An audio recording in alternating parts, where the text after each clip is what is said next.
Hello అండి, welcome to JJ food world. ఈరోజు rice pongal ఎలా తయారు చేసుకోవాలో చూద్దాం. అమ్మగా చాలా బాగుంటుందండి. దేవుడికి నైవేద్యంగా కూడా చేసుకోవచ్చు. వేడివేడిగా అప్పటికప్పుడు చేసుకొని తినాలి.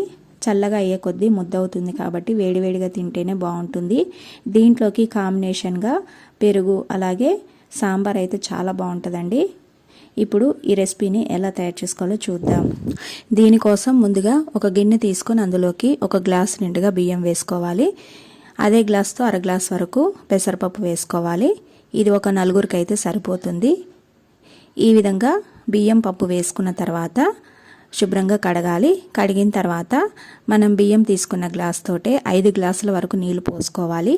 ఇలా నీళ్లు పోసుకున్న తర్వాత దీంట్లో 1/2 టీ స్పూన్ పసుపు అలాగే కచ్చపచ్చగా దంచుకున్న మిరియాలు వేసుకోవాలి. మిరియాలు మన ఘాటుకు సరిపడా వేసుకోవాలి. ఇలా మిరియాల పొడి వేసుకున్నాక దీంట్లో ఒక చిన్న కప్పు వరకు క్యారెట్ ముక్కలు అలాగే పచ్చి కొబ్బరి ఉంటే కనుక పచ్చి కొబ్బరి కూడా చిన్న ముక్కలుగా కట్ చేసి వేసుకోవచ్చు. తర్వాత దీంట్లో 1 టీ స్పూన్ వరకు ఉప్పు వేసుకోవాలి.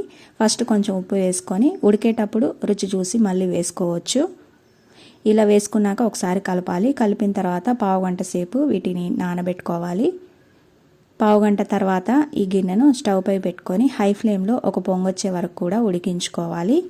ఇలా ఒక పొంగొచ్చిన తర్వాత ఇప్పుడు స్టవ్ని సిమ్లో పెట్టి మధ్యలో కలుపుకుంటూ అన్నం బాగా మెత్తగా అయ్యే వరకు కూడా ఉడికించుకోవాలి. సిమ్లో పెట్టి ఉడికించుకుంటేనే అన్నం మెత్తగా అవుతుందండి. ఈ విధంగా మెత్తగా ఉడకాలి. అలాగే ఇలా కొంచెం లూజ్గా ఉండాలండి, మరీ గట్టిగా ఉడికించుకోవద్దు. ఇలా కొంచెం లూజ్గా ఉన్నప్పుడే స్టవ్ ఆఫ్ చేసుకొని దీన్ని పక్కకు పెట్టుకోవాలి. ఇలా అన్నాన్ని మెత్తగా ఉడికించుకొని పక్కకు పెట్టుకున్న తర్వాత ఇప్పుడు దీంట్లో పోపు వేసుకోవడానికి స్టవ్ పైన ఒక చిన్న కడాయి పెట్టుకొని దీంట్లో 2-3 టేబుల్ స్పూన్ల వరకు నెయ్యి వేసుకోవాలి. నెయ్యితో పోపు వేసుకుంటే కమ్మగా చాలా బాగుంటుందండి. నెయ్యి లేకపోతే నూనెతో అయినా వేసుకోవచ్చు. ఇలా నెయ్యి వేసుకున్న తర్వాత కాస్త వేడవ్వాలి.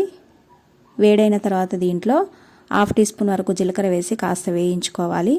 జీలకర్ర వేగిన తర్వాత దీంట్లో చిన్న ముక్కలుగా కట్ చేసి పెట్టుకున్న అల్లం ముక్కలు అలాగే పచ్చిమిర్చి ముక్కలు జీడిపప్పు పలుకులు ఇవన్నీ వేసుకొని కాస్త వేయించుకోవాలి. ఇలా వేయించుకున్నాక కొంచెం కరివేపాకు కూడా వేసుకొని జీడిపప్పు కొంచెం రంగు మారే వరకు కూడా ఈ పోపునైతే వేయించుకోవాలి. ఈ విధంగా పోపు వేగిన తర్వాత స్టవ్ ఆఫ్ చేసుకొని ఈ పోపుని మనం రెడీ చేసి పెట్టుకున్న అన్నంలోకి అయితే వేసుకోవాలి. ఇలా వేసుకొని దీన్ని ఒకసారి బాగా కలపాలి. ఇలా బాగా కలుపుకున్నాక వేడివేడిగా ప్లేట్లోకి సర్వ్ చేసుకొని తినడమే. అంతేనండి, చాలా బాగుంటుందండి. తప్పకుండా మీరు ట్రై చేయండి. ఈ రెసిపీ మీకు నచ్చితే లైక్ చేసి షేర్ చేయండి. అలాగే నా ఛానల్ను సబ్స్క్రైబ్ చేసుకోండి. Thanks for watching.